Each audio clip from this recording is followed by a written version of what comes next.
মামুন ভাই লন এখান থেকে পেয়ারা খাই। ঠিক আছে, পেয়ারা নাও। এই পিচ্ছি পেয়ারার কেজি কত করে রে? আঙ্কেল এই পেয়ারা যদি নেন 100 টাকা কেজি রাখা যাবে, 100 টাকার নিচে দেওয়া যাবে না আঙ্কেল। এই পিচ্ছি তোর পেয়ারা তো তেমন একটা সুবিধা না, তুই 100 টাকা কেজি চাস মানে? আঙ্কেল এগুলো কি বলতেছেন? দেখেন আমার পেয়ারাগুলো কত বড় বড় আর কত ফ্রেশ। আপনারা যদি নেন একদম 100 টাকা রাখা যাবে। এই পিচ্ছি কি বলো? পাশের দোকানে তো এই পেয়ারা 50 টাকা করে বিক্রি করতেছে, তুমি কিনা সেম পেয়ারা 100 টাকা বিক্রি করতেছো, এটা কি হয়? আঙ্কেল পেয়ারা কে কত টাকা বিক্রি করলো সেটা দেখে আমার লাভ নাই। আমার কেনা পড়ছে বেশি টাকা দামে আর আমাকে বেশি টাকায় বিক্রি করতে হবে। আঙ্কেল এখন যদি আপনারা আমার কাছ থেকে পেয়ারা নেন তাহলে 100 টাকা করে কেজি নিতে হবে, তা না হলে যে দোকান থেকে দেখে এসেছেন সেই দোকানেই যান। এই পিচ্ছি তোর সাহস তো কম না, তুই এমনিতেও আমাদের কাছে দাম বেশি চাইতেছস, আর তুই চিনোস আমরা কে? আপনারা যেই হন আমার এখান থেকে পেয়ারা নিলে 100 টাকা কেজি করেই নিতে হবে। আঙ্কেল আমি 100 টাকার নিচে দিতেই পারবো না। মামুন ভাই লন ওর কাছ থেকে 1 কেজি পেয়ারা নিয়ে যাই, নেওয়ানোর পরে দাম না দিয়ে চলে যাব, ঠিক আছে? আচ্ছা ঠিক আছে, তুই একটা কাজ কর, ভালো দেখে 1 কেজি পেয়ারা দে। আচ্ছা ঠিক আছে আঙ্কেল, আঙ্কেলদেরকে ভালো ভালো দেখে 1 কেজি পেয়ারা দিয়ে দিই। যা উঠাইছি মনে হতেছে তো 1 কেজি হয়ে যাব। এখন পেয়ারাগুলো পলিতে উঠে মাপ দিয়ে দেখি। এই পিচ্ছি এই পেয়ারাটা দে, এটা ভালো আছে। ঠিক আছে আঙ্কেল, দেখতেছি 1 কেজি থেকে তো একটু বেশি হয়ে গেছে। আঙ্কেল এখানে তো 1 কেজির চেয়ে বেশি হবে। এই পিচ্ছি একটু বেশি কোনো সমস্যা না, এটা দিয়ে দাও, আমরা টাকা দিয়ে দিচ্ছি তোমাকে। আচ্ছা ঠিক আছে আঙ্কেল এই নেন। ভাই চলেন। আঙ্কেল আঙ্কেল আমার পেয়ারার টাকা। আঙ্কেল যায়েন না, আমার পেয়ারার টাকাটা দিয়ে যান। এই পিচ্ছি টাকা মানে? আঙ্কেল আপনারা দেখে আমার পেয়ারার টাকা না দিয়ে চলে যাচ্ছেন।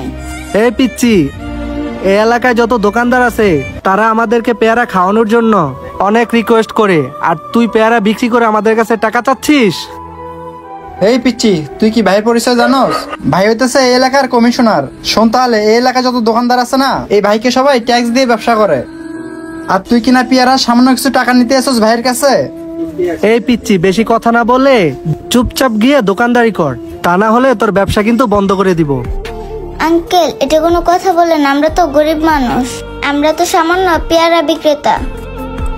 আপনারা যদি এখন আমার ব্যবসাটা বন্ধ করে দেন। এই পিচ্ছি তুই কি করে খাবি না না খাবি সেটা কি ভাই তোকে কৈফিয়ত দেবে? তাহলে আমরা কি করে খাবো? আঙ্কেল আপনি যদি এলাকার কমিশনার হন তাহলে তো আপনারই দায়িত্ব আমাদের মতো ছোটখাটো ব্যবসায়ীদের সাহায্য করা, আর আপনারা আমাকে সাহায্য না করে উল্টা আমার ব্যবসা বন্ধ করে দেওয়ার কথা বলতেছেন। আঙ্কেল আপনারা কি জানেন আমার এই ব্যবসার উপর আমার ফ্যামিলিটা চলে? তাছাড়া আমার লেখাপড়ার খরচ ও বাবার ওষুধ এই দুইটাই এই ব্যবসার উপরে চলে। আঙ্কেল এখন যদি আপনারা আমার এই পেয়ারার 100 টাকা না দেন তাহলে আমার সারাদিনের ইনকামটাই চলে যাবে। মামুন ভাই আসলে তো মেয়েটা কথাগুলো ঠিকই বলছে, আমরা তো কখনো ওর মতো করে ভেবে দেখি নাই। আমরা যেহেতু এই এলাকার মান্যগণ্য ব্যক্তি, তাহলে কিন্তু আমাদেরই উচিত এরকম ছোটখাটো ব্যবসায়ীদের সহযোগিতা করানোর, কিন্তু আমরা তা না করে উল্টা আরো তাদের হক মেরে খাচ্ছি। মামুন ভাই এই কাজটা মনে হয় আমাদের দ্বারা ঠিক হইতেছে না, একটা কাজ করেন ভাই, আপনি এই পিচ্চিকে টাকাটা দিয়ে দেন। হ্যাঁ জীবন তুমি ঠিকই বলছো, আমি তো কখনো এরকম করে ভাবি নাই। আচ্ছা ওকে টাকাটা দিয়েই দেই।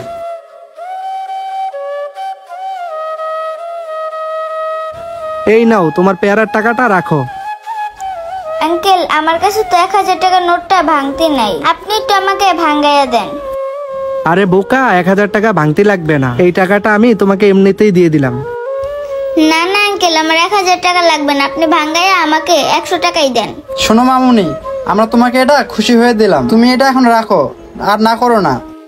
আর একটা কথা শোনো মামুনি, আমরা তোমাকে এই টাকাটা এমনিতেই দিতেছি না, আজকে আমরা তোমার কাছ থেকে যে শিক্ষাটা পাইছি তার জন্য আমরা এটা খুশি হয়ে তোমাকে উপহার দিলাম, তুমি এখন টাকাটা রেখে দাও।